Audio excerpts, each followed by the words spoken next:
How does the literal city of Seoul feed your soul, feed your stomach, and influence your heart and mind? This is the story of the K-Wave. Let it wash over you here on Seemingly Unrelated.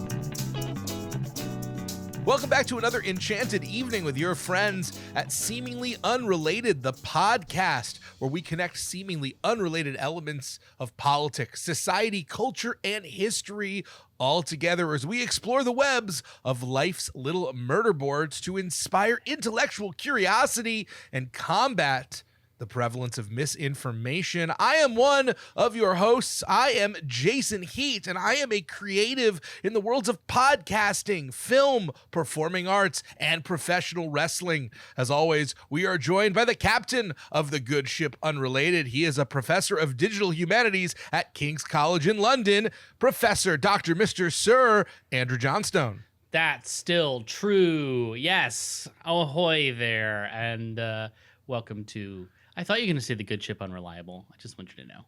Well, I didn't, but next time I will. Of course, what's a podcast without a producer, an editor, and a Gen Z ambassador? She's also a DJ. She's probably your favorite cast member, Naomi. Oh, thank you. I hope I'm your favorite cast member. Hashtag Naomi. But what I need is intellectual adventure, and the kind that only Dr. Mr. Professor Sir can offer. So, Captain, my captain, where do you take the audio waves today? You know, this is going to be another episode, I think where Naomi is going to know a lot more than Jason does. Having listened to the Teenage Mutant Ninja Turtles episode many times during the editing recently, which you can listen to exclusively on our Patreon. I feel like a lot of the topics recently have been things I know nothing about, so I'm really excited. You're pumped for today. Yeah, Yeah. Jason, what's your relationship with K-pop? It plays when I go get Korean barbecue. I don't understand what's happening most of the time, but to be fair, I'm meat drunk 50% of the way in. You say meat truck or meat drunk? Meat drunk. I am not Okay, a meat. I mean, meat I'm also a meat truck. I am an unfortunately large-sized man, but I also at that point am meat drunk. Yeah. I do also love that your song where you were singing about what you know about K-pop is still like an early 2000s, not quite emo, but not quite pop. Like It's music. It's just musical theater. it's the music in your heart. Yeah, it's what I was trying. It's not K-pop. No, it's not K-pop. But you know K-pop, right? It's out there. It's huge. It is Gen Z's. And this is why Naomi's going to know a lot more than you. Number one thing, right? Like when people I was going to say think it's about Gen Z. I more think of it as Korea's number one thing more than a generation. Like But I think of you- K-pop as being Korean pop music. You would agree that in the last 5 or 6 years, maybe a little bit longer, it has grown to an unexpected popularity amongst the global audience. Well, in all honesty, I actually thought that it hit its peak several years ago, and I would have thought that it's starting to fade a little bit. Not fade, but like settle back down. There was a period of time where I forget, like there was at least one significant like number one K-pop artist or band a few years ago that was so popular that they had like sodas in the jungle gyms, crazy ass amazing amusement park level grocery store that I went to, and this had to be like 4 years ago. I feel like that was kind of a peak. But I don't know. I love TikTok. I don't even like K-pop. And I know a lot about K-pop by accident because of TikTok. And like Jennie, is Jennie like a new artist? Jennie? And New question mark. but well, yeah. she was in like She was in Blackpink. That's correct. Like, why do I know this? I shouldn't know this. I don't listen to any of the music. And she's really big, just like headline Coachella or really big in Yes. Coachella. Yeah, it is big still, I'd say. It's big. And I mean, there was a bit of controversy last year when the K-pop performer, I believe it was Jennie, was headlining at Glastonbury. Was one of the nights on the big stage, and there was some old I don't know, racist white people who are angry that K-pop was dominating. You're like, what are you talking about? It's Glastonbury. So if you don't know, everyone, what is K-pop? Of course, the K in K-pop is short for Korean pop music. But it is its own distinct genre in a lot of ways. So the sort of textbook definition of K-pop is that it is a fusion of 1980s new wave synth sounds with R&B/hip hop rhythms and an undercurrent of Korean folk music syncopation and narrative themes, coupled with a visual aesthetic that is loud, energetic, and features very precise and complicated choreography. That is the technical definition of K-pop. In some ways, the aesthetic and the choreography is what closely brands it to what we would consider pop music more than its musical stylings. Oh, I 100% agree. And I would even say the aesthetic is more important than the music itself. Yeah. But I mean, the popularity of K-pop is surely attached to, as Naomi has rightly pointed out, TikTok, and how there are fun dances that you can also do poorly, potentially, depending on how old you are. You want to guess how many billions of dollars the K-pop industry is worth? Many billions. I have no idea. $80 billion. And in 2023, 35 K-pop albums entered the Billboard's top 200 in the United States.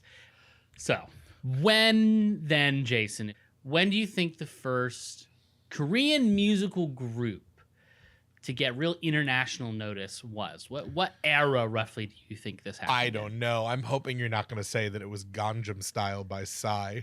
Well, no, that is not the first Korean group to get a lot of notice in the United States. No, the first ever Korean musical group to get international notice, mostly in the States, but also Canada and the UK, was the Kim sisters, who debuted on the Ed Sullivan Show in September of 1959. I don't know them at all, actually. No, you don't know them at all because a lot of reasons. No, they did 22 performances on the Ed Sullivan Show. They were on the Merv Griffin Show all through the 1960s, from 1959 until their final performance in 1970. And they were just called the Kim sisters? Is that Kim sisters, the three sisters whose last names were Kim.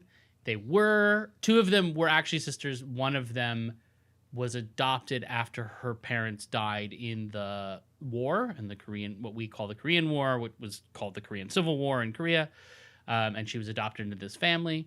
And they exclusively performed covers of popular rhythm and blues songs in English, like Charlie Brown and stuff like that, blues and jazz and what have you, despite the fact that two of them did not, until the mid-60s, speak English. So they did it fully phonetically. They just learned the sounds to make, which is fascinating. That is part of the reason why the Police song Dee Do Do Da Dee Da Da Da is actually one of the most successful songs around the world. It's the song that goes dee da da, it's all I want to say to you, but it's like nonsense gibberish words, and because it doesn't mean anything in any language, it is catchy in all languages and became a hit internationally and was one of the most popular international songs ever because you didn't need to know what the words were. So yes, that's super common that songs would be hits even though nobody understands what the lyrics are because they're just fun to dance to. But the Kim sisters are a product of a very specific 1950s and 1960s, I don't know what you want to call it, entertainment enterprise known commonly as the, quote, China Doll Review, a traveling show billed as, quote, 20 of the most beautiful Oriental showgirls ever assembled on stage direct from South Korea, Honolulu, Hong Kong, and Macau. Basically, Jason. Yes.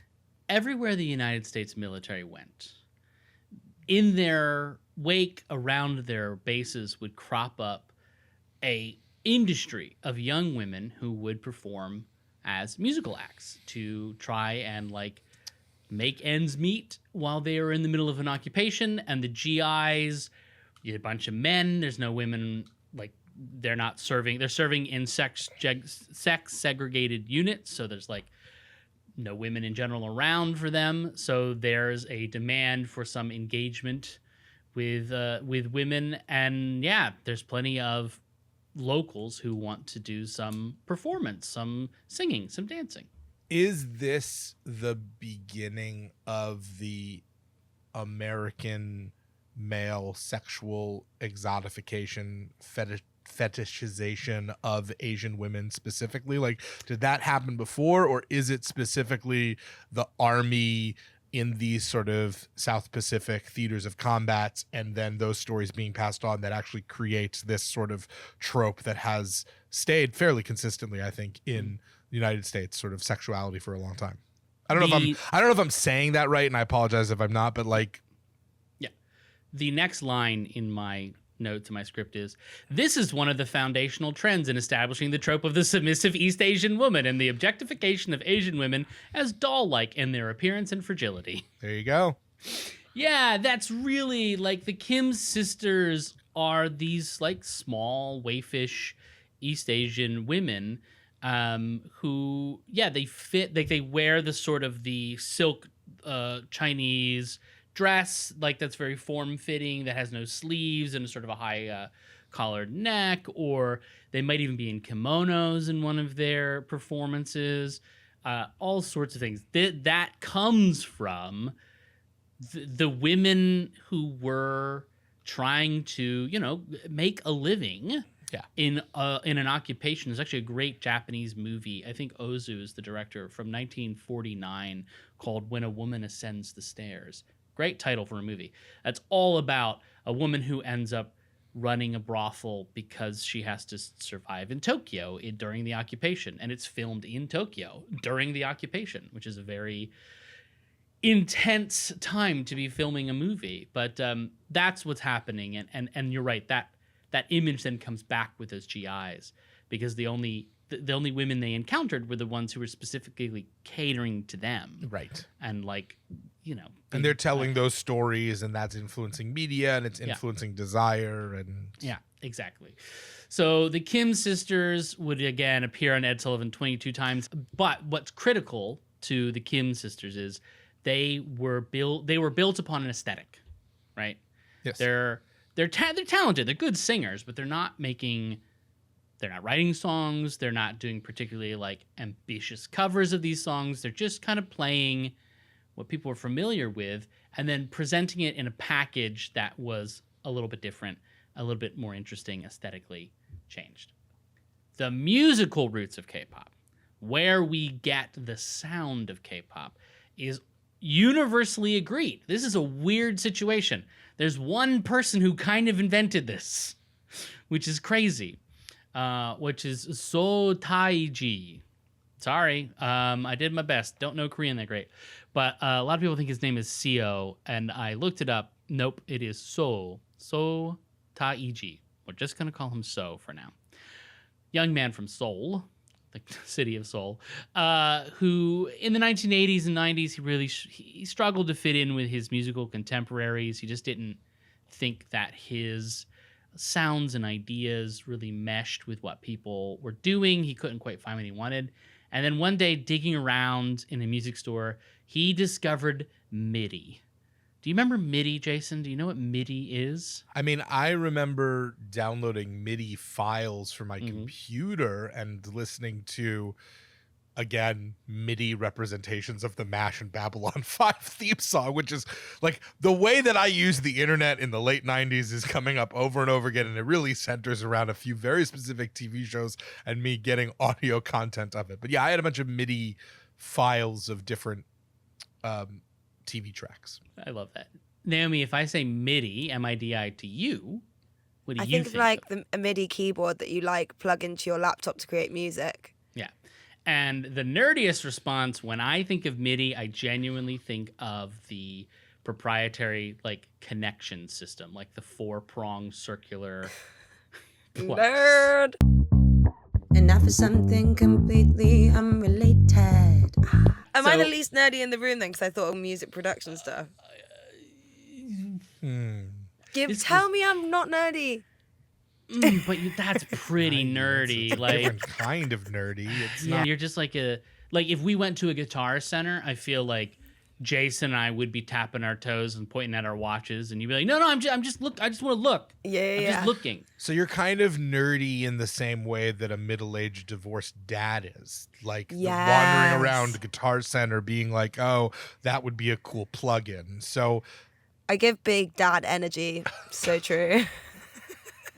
I must say, we're establishing that Naomi is a DJ who is a middle-aged dad and a party dude. I think Naomi is like a real problem waiting to happen.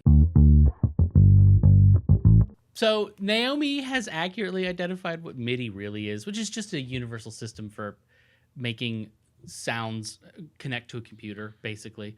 It's just a way of hooking synthesizers up. But he found a MIDI, and so now he could actually create the US-based hip-hop sounds he'd been hearing. There just wasn't a way anywhere he could find to make those sounds. But MIDI, you can do synthetic beats. yeah, and you can do drums and things synthetic like that. renditions of the Cheers theme song. You can always make the Cheers theme song. So he was like, oh, wow, I can make the beats that I hear on records and are in my head. And now I can do them with this keyboard that will come out as like a synth sound. And he combined that with his own just disdain for the really strict social hierarchy of South Korea. So he formed a band, So Taiji and Boys. There is no the in that. So Taiji and Boys. And they went on a really popular Korean talent show, a bit of like an X Factor show in 1992, and they were last. They were dead last. They did this hip hop Korean thing, and everyone's like, I don't know what the fuck is going on. But enough people really liked it, and they grew in popularity, through the back channels. People became interested, passing tapes around. And then in 1994, we know they hit it big because there was a panic in the news about them putting satanic messages in their music if you spun their records backwards. Why is it always like the sign of making it is satanic panic? It's always satanic. I love that shit. What? Yeah, no, it's always satanic because I don't know, man. People were. The Moonies are involved in it. There's a lot going on in South Korea that like satanic panic would have hit in the 90s, just like in the 80s in the U.S. But they retire in 1996, and this is when.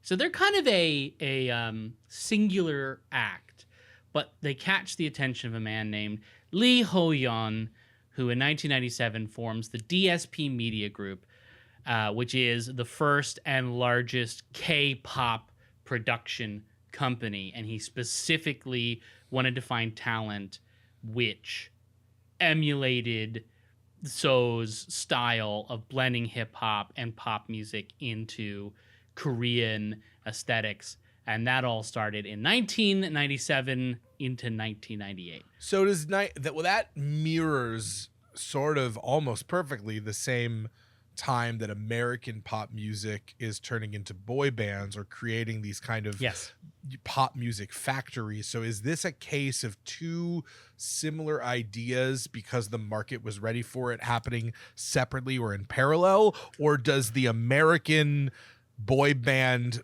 like production factory model follow the K-pop, or the K-pop follows the American?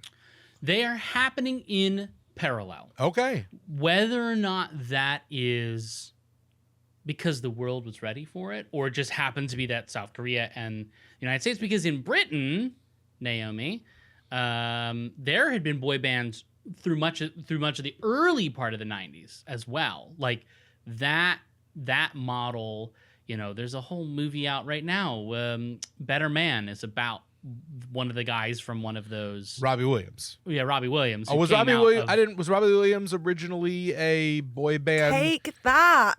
How do you not know about Take That? Americans do not. People from the United States have no idea who Take That is. That's why that movie didn't. I was about to say, if people in America knew about Take That, that movie would have been a. What did Take That do again? Was it Let It Shine? That song. Hey, get to know ya. You're the one that matters to me, the one that matters to me. Hey, get to know ya. No? Yeah, no, I'm into Crickets. it. You got to sing last time, Jason. So But yeah, I That's sang. Andy's turn. I'm not upset at it. There's zero. It does nothing. Has Mac the Knife been stuck in my head for the last 2 months? Yes. But specifically, Jason's version. So that's all happening in parallel. This is when K-pop is taking storm in Korea and getting its sound. When does it go global? Gangnam Style. It was Gangnam Style. Okay. Yeah. Released in July 2012, Gangnam Style was the first single off of Psy's 6th studio album. And the term is a neologism that is referring to the way that people in the neighborhood of Gangnam and Seoul are really these sort of like affluent posers who want to like, you know, they're always trying to show off, but they're trying to be cool about it. And really they're all dicks. So the whole song, very tongue-in-cheek. So he made a silly dance because the song is meant to be silly. I want to point that out because I think a lot of people are like, haha, Koreans, they're really funny. And they're like, no. Specifically, Psy is making fun of rich people, which I can get behind. The video for said song, Jason, launched on YouTube the 15th of July, 2012, and became viral almost instantly. YouTube brought Psy's Gangnam Style into the homes of 1 billion people, apparently, which is insane to think about. And it wasn't for the song. It was for the dance. Yes, but also I think similar to the doo-doo dada, I think that Americans really liked hearing Gangnam Style. Dun, dun, dun. Like, I do think the combination of the dance and the catchy catchphrase, they go hand in hand. They help each other, of course. Yes. Nothing exists in isolation. It's symbiotic. But, the UN called Psy an international sensation for his dance specifically. NASA said that Psy's dance moves will live forever in the hearts of millions. NASA, the space agency. Why did NASA even comment on this? Good fucking question. That's just how big Psy was. NASA was weighing in. It's crazy because I just remember people making fun of it, but maybe that's because I was part of the hipster Too Cool for School club at the time. You kind of were. Other people were. I was going to say we were in the same club, so we were literally. Yeah, no, I was out there. Listen, I was also making fun of it, but people were genuinely into this, so much so that Prime Minister of the United Kingdom, David Cameron, tried to do Gangnam Style, and it looked absolutely idiotic. It was the 37th worst thing he did that day.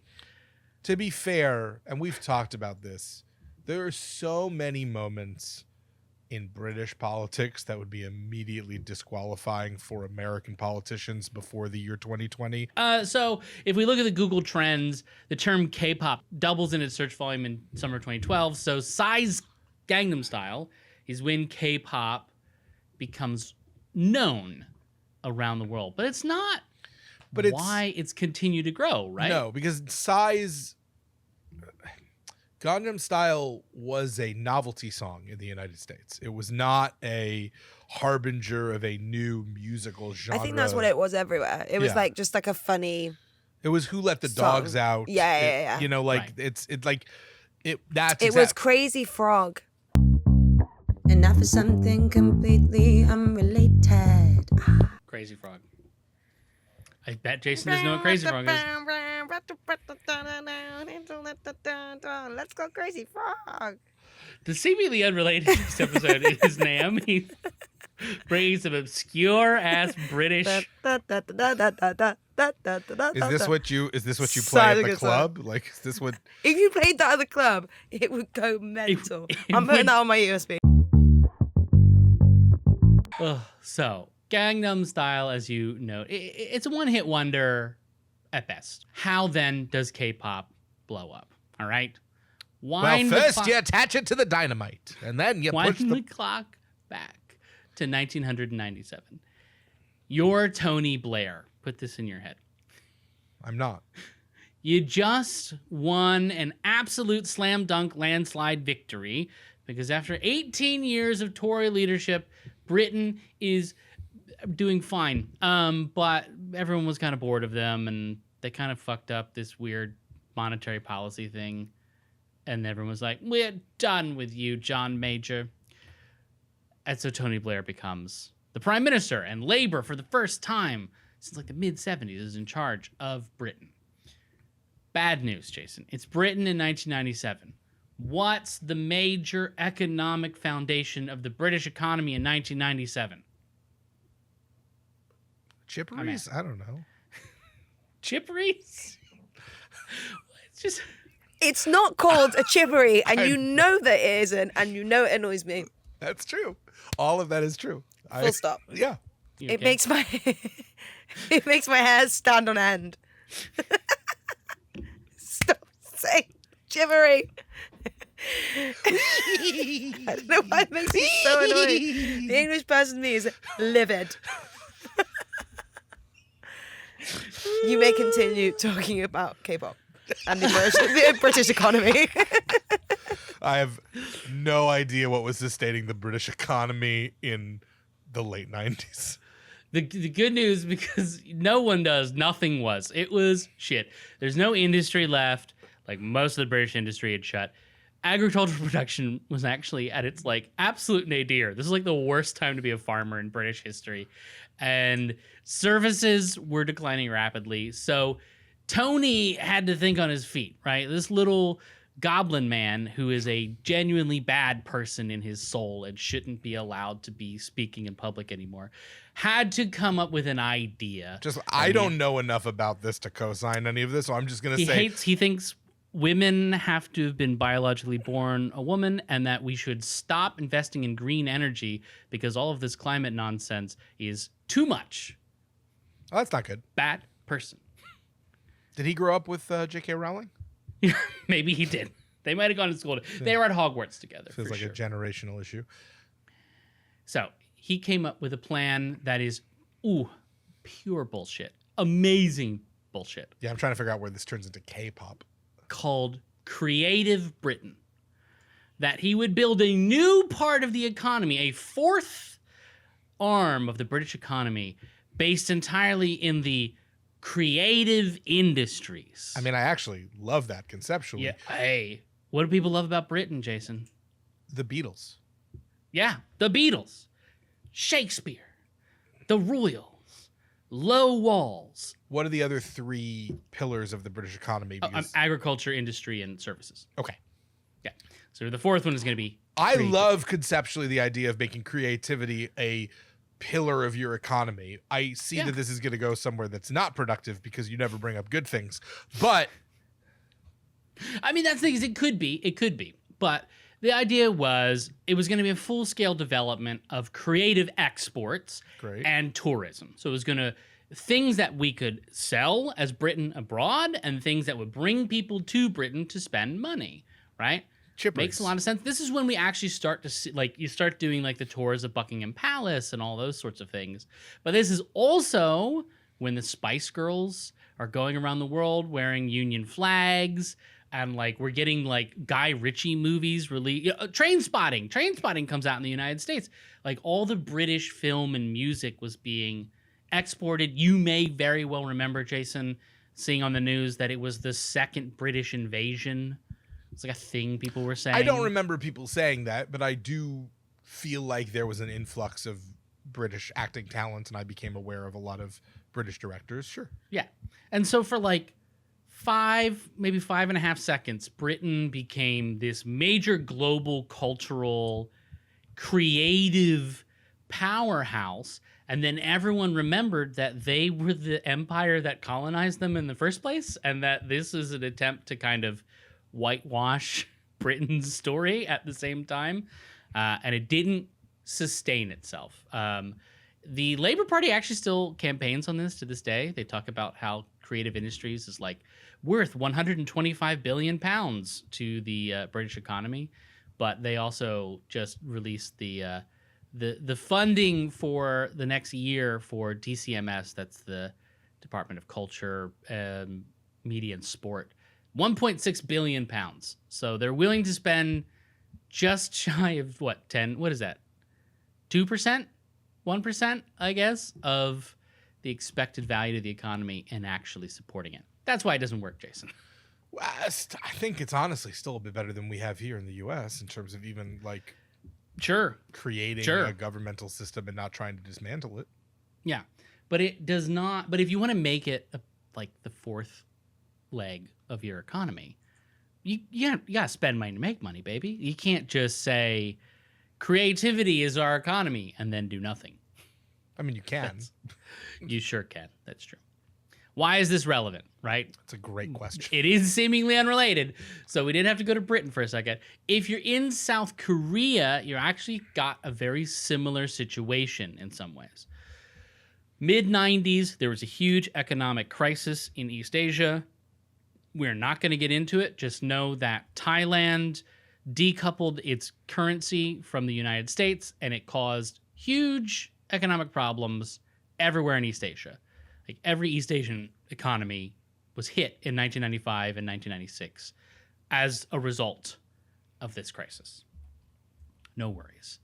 South Korea then has a government shift. They have an election in 1997, and the conservative government, who had been in charge since the first elections in South Korea, it had always been the conservative government, they were out, and for the first time, a new center-left party, the National Congress for New Politics, was in charge of South Korea under the presidency of Kim Dae-jung, who is, this is a real thing, known popularly as President DJ.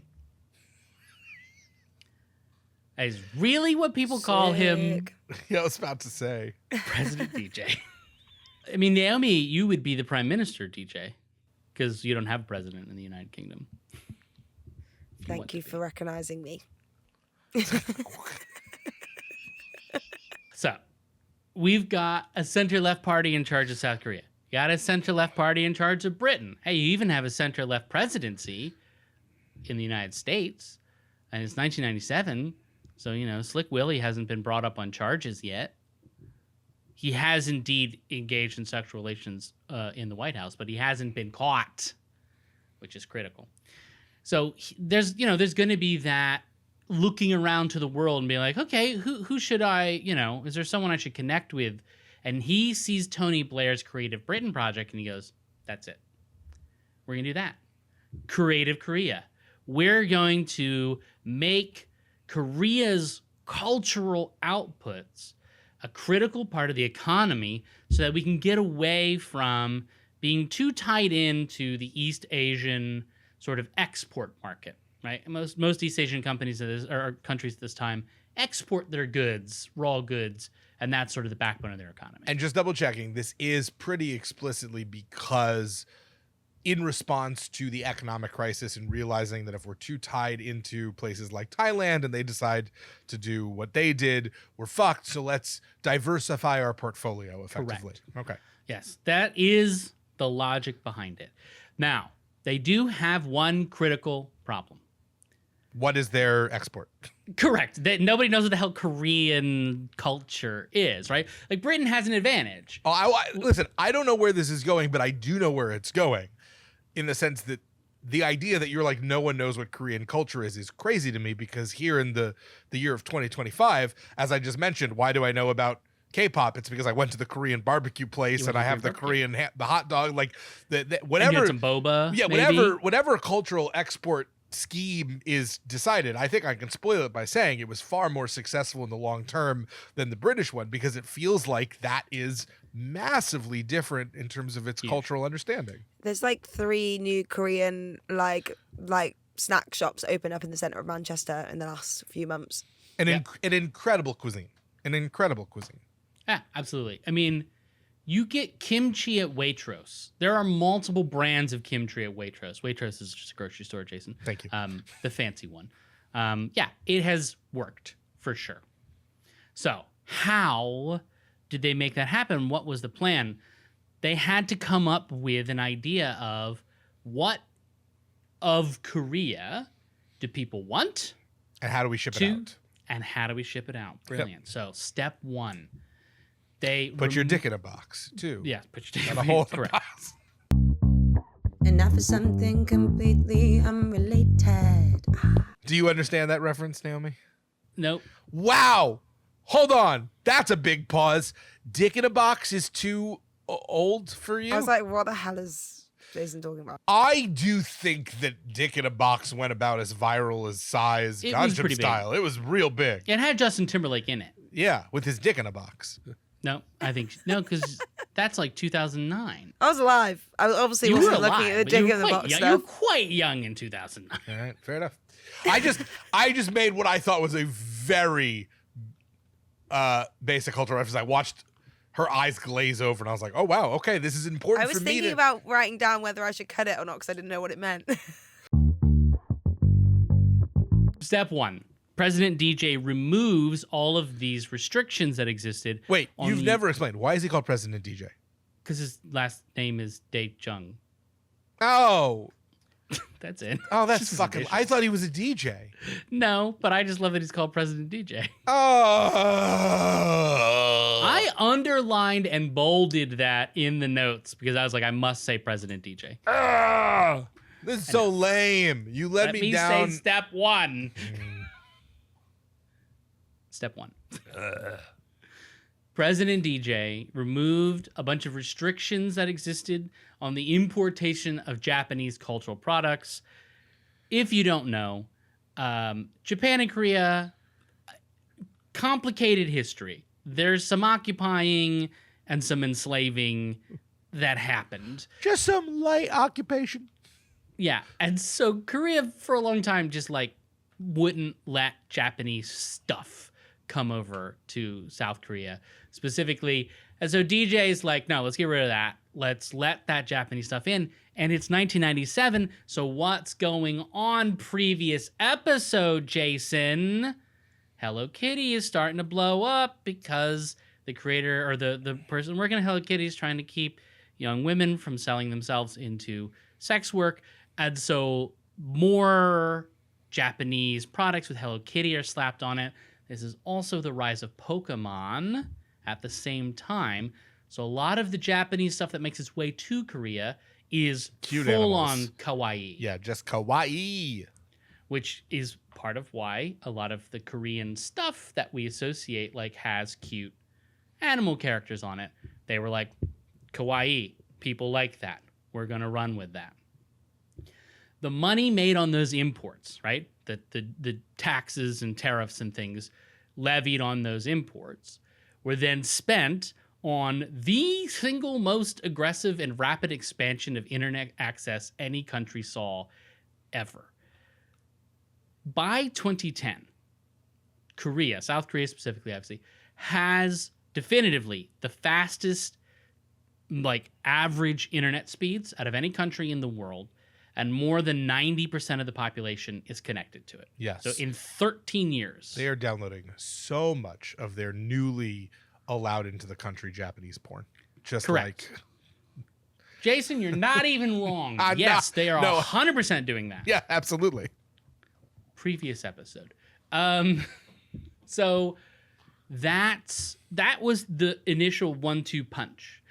Let's find out what our wealthy neighbor Japan, and remember this is Japan in the 90s, so Japan's still the second largest economy in the world. They're now the fourth, but then they were the second. China hadn't risen to the ranks. And let's make it so that this new internet thing that has emerged, we're able to upload and download things faster than anyone so that we can, when we're ready to launch, shoot our product out into the world at rapid high speeds. Now, that's the mechanism. That's what they want to make. That's how they're going to get it to people. Now they got to figure out how to produce it. And this is where K-pop gets its secret weapon. Every single music studio, film studio, TV studio, and any creative enterprise that is formed in the Republic of Korea must have partial ownership turned over to the Korean government. Usually about 20% or greater. Really? And usually in the form of public sector worker pension funds. So if you, this is how I spent my time. If you go look at the major K-pop and K-drama studios and you look into their tax filing documents and you go down and look at who are the investors, like who owns it, like there is a secret name somewhere in the mix that when you look into is always like, oh, the waste management workers of Korea's pension fund, or like the doctors of Korea's pension fund.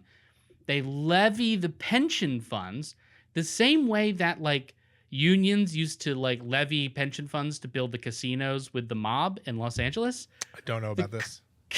That's the whole, yep. Go watch The Irishman. It's only 3.5 hours long. They talk about it in detail. The Korean government... I've watched it. I can assure you it clearly did not make enough of an impact. That's like the whole thing. That's what Al Pacino is doing in It's that a movie. long movie. It's a long movie. The Korean government is taking the pension fund money of its public sector workers, which they have to contribute to the pension fund, it's a term of their employment, into their cultural outputs so that they have control over what gets produced and how it gets made. Well, that sounds terrible. I mean, yeah, I misunderstood at first. I thought maybe what they were doing was making sure that anybody working at one of these studios were guaranteed to get their own pension, because then it was somewhat government funded. And so it was actually like a social safety net for artists and creators in case their stuff doesn't turn out successfully. But no, this is specifically so that they can have control and influence of the product. And they're using the arts industry as the stock exchange. Correct. Yes, they are.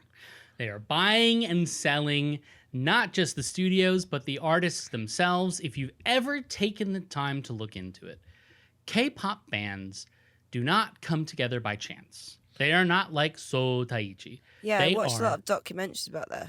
Well, that's why I was asking. manufactured. Right, very much like the boy bands in America also. But also there's like an element where they've done reality shows and stuff now where they're like, there's actually came out an article recently about this reality show to become the next pop idol, and it was like really terrible conditions and no one was like eating and like, they try and like, they monitor everyone's food intake because you've got to be a certain weight to be considered like possible to be a star, and they just train all day, every day. Yeah, it's really bad. But there's something even worse, because like in America or Britain with this, it's pure capitalism that's running it. Here, it's a combination of capitalism and nationalism and propaganda explicitly. Correct. And also the people that are like in these studios that are trying to get these jobs as idols might not actually ever get a job in it, and they spend years starving themselves and training for hours and hours and hours to never get anywhere. Yeah. Okay. There are thousands of teenagers dropping out of school in Korea to go to these academies where they train to become K-pop idols, and they have to compete against each other. Like, Squid Games is based partially on K-pop, K-idol academies. Oh, wow. Okay. Obviously taken to the extreme. Obviously, no one's murdering.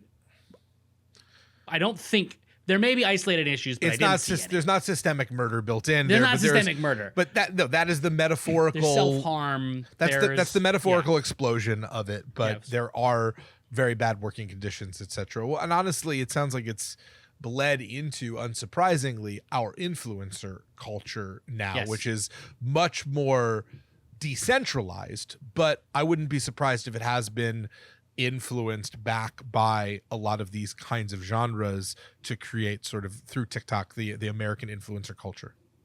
Yes.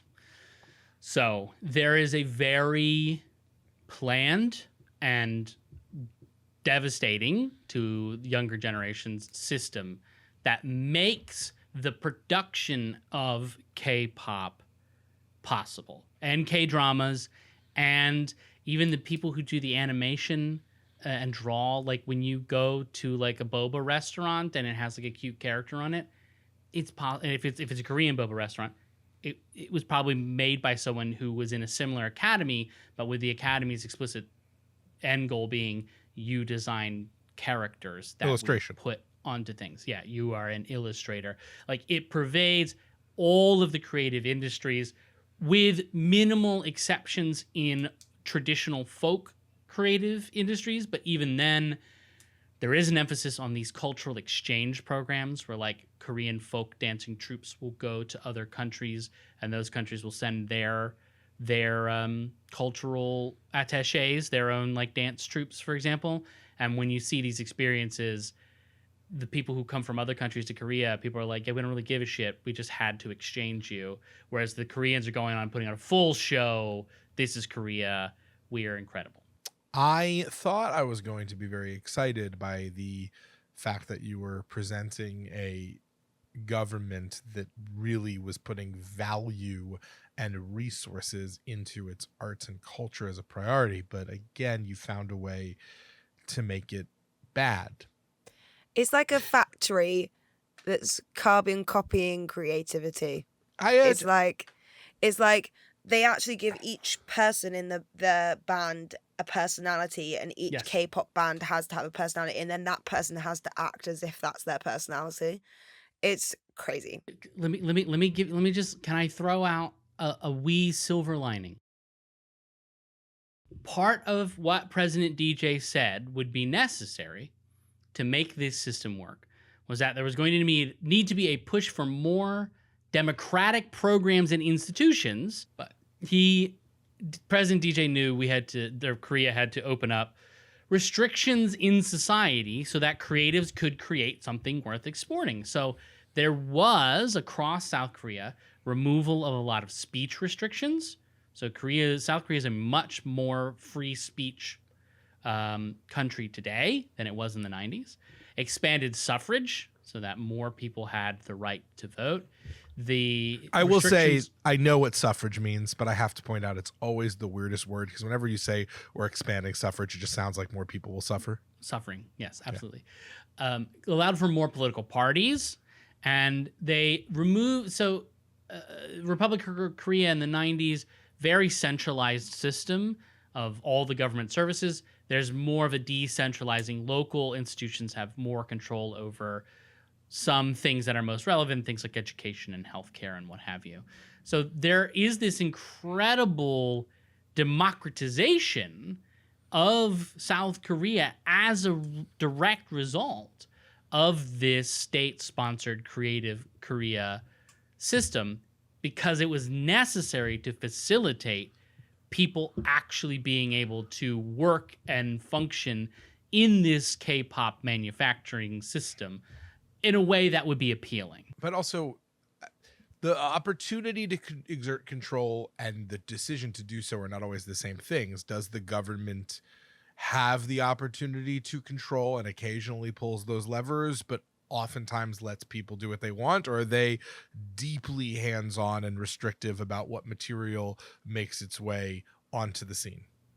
From K-pop, in the creative industry. In the creative industry specifically, yeah. Because having the opportunity and actually exerting that authority are not always the same thing. It's very tempting to do so when you have it, but you could have the option and then only choose to do it once every 20 years because you're like, no, actually, this is really shitty and this is really meant to be safety, whatever. Or it could be a diabolical thing where they are interfering with art constantly, which is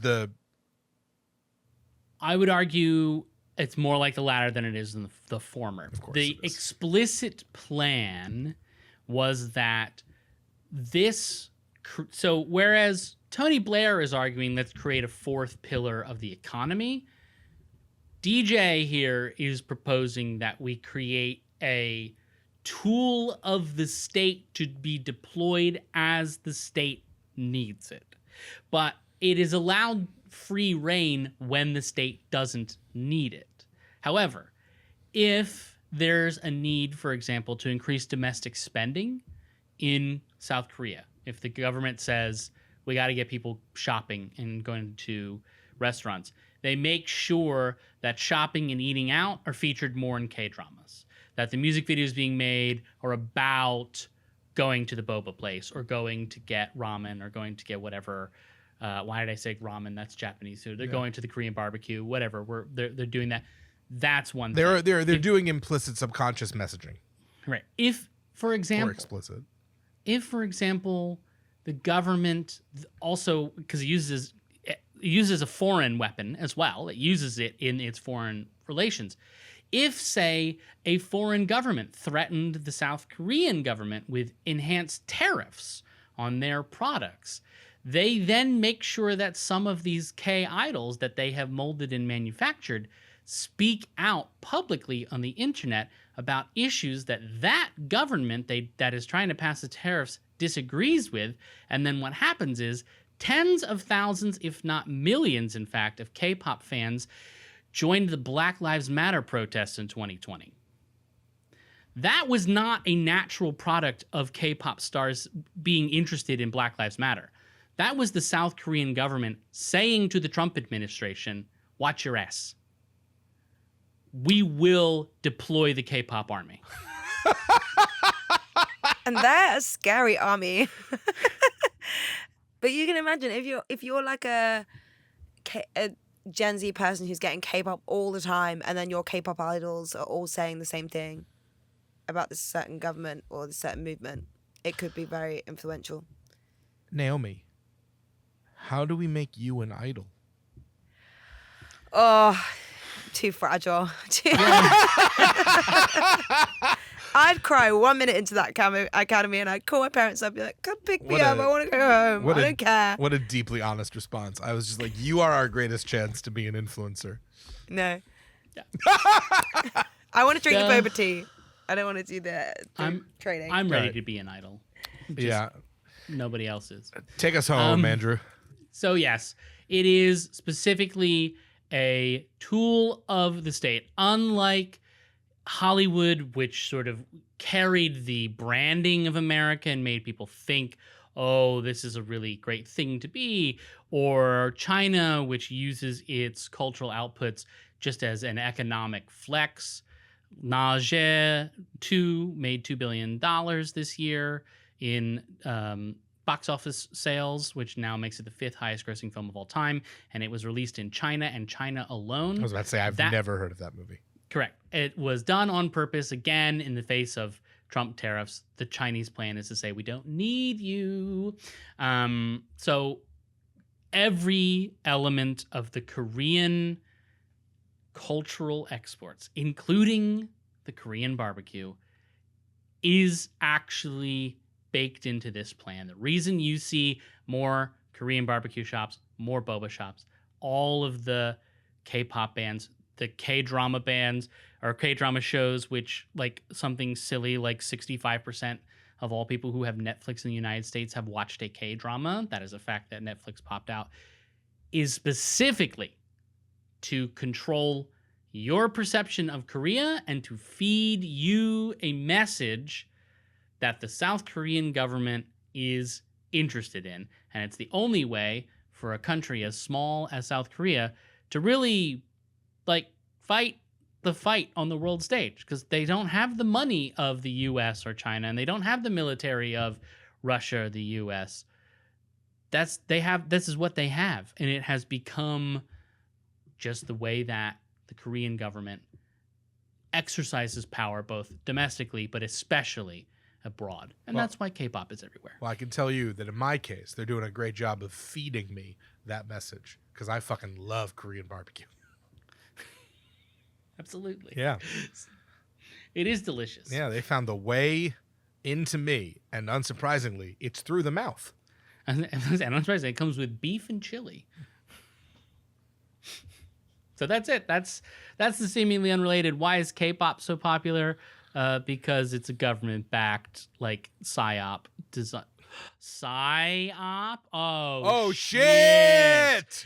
The clues were there the whole time. Cue. All right. What did I learn? Well, first off, and I know this is showcases ignorance, but that is my role on the show. I am here to showcase ignorance. I'm here to show it's okay to be ignorant if you want to learn to not be ignorant. So I started ignorant, and now I know. Anyways, I had no idea that Psy had 7 studio albums and was actually like in on the joke. The way that it was portrayed to me as a young and ignorant American was very much like, this is a goofy novelty thing, very much like Who Let the Dogs Out. And it turns out actually it was incisive self-critique of his own culture that happened to get beyond its intended audience and hit in a very specific way. But I was just like, this is goofy. So apparently it's actually far more well thought out by a seasoned artist and not just some like, William Hung level, one-hit wonder American novelty kind of song. I never knew about the Crazy Frog, and apparently I have to. Oh, who knew? The Crazy Frog. Absolute belter. Absolute belter. And then, the fundamental, I did not realize that almost all of Korean cultural export was explicitly a government program designed to infiltrate our countries and change our hearts and minds. And there's parts of that I actually find pretty smart and interesting, and there's parts of it that found really totalitarian and awful. And it's kind of just what like living in the world is, right? Yeah. Like on the one hand, so many things are like my fundamental thing is like, is Disney a monopoly that owns everything absolutely awful? Absolutely. Is the fact that they're going to be making X-Men movies better? Yes. You got to take the good with the very bad. If only there was a way for a country to use government funds and authority to support the arts without exploiting the artists to their core. And if only. We've all done it. If only. Andrew, anything in the research and the preparation for this episode that you want to share in terms of the process over the product? I got to say, one of the great challenges in putting this episode together was that it's all English language sources. And therefore, a lot of the research that I was actually able to do comes from these outside perspectives. And it was hard to get people who were Korean to speak on this situation. It does exist. You can see in the show notes. If you go to our Patreon page, patreon.com/seemingly-unrelated, the show notes are free for this episode. You can just take a look at them.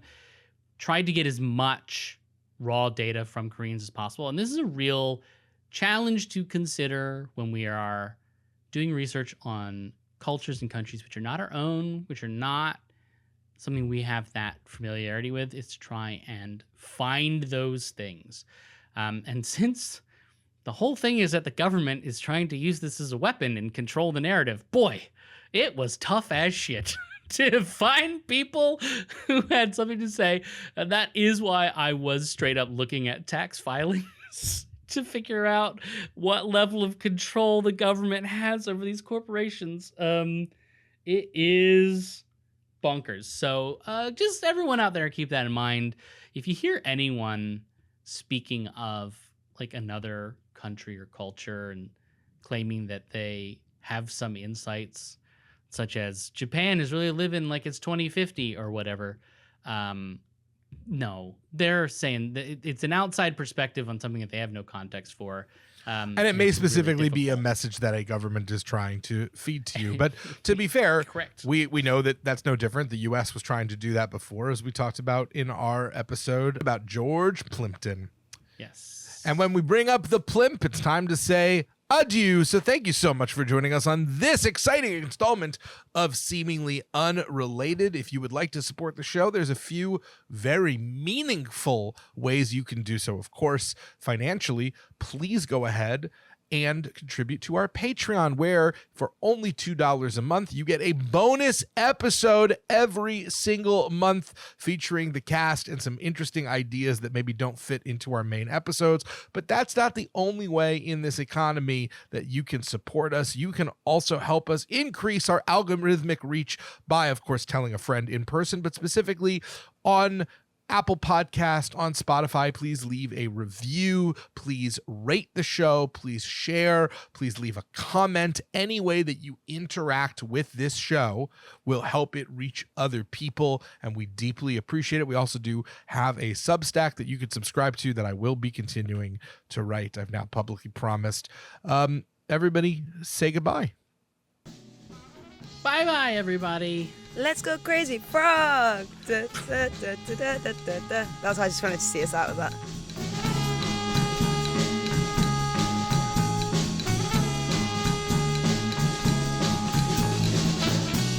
Seemingly Unrelated is a Life's Little Murder Boards production. Created and hosted by Andrew Johnstone and Jason Howard. Audio production and editing services provided by Naomi Cohn.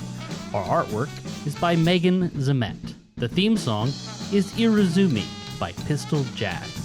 To find out more about everyone involved and access the show notes for this episode, visit us at seeminglyunrelatedpod.com.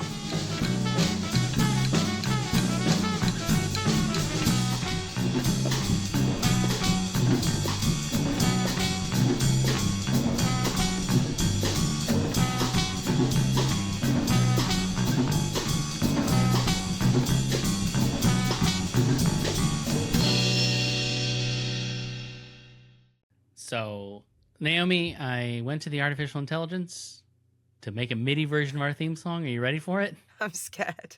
Is it good? Nope. Okay.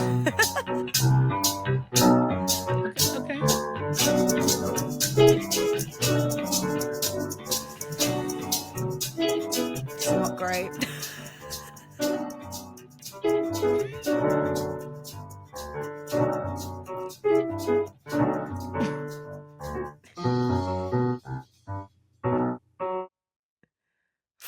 You know, it's so much worse than I thought.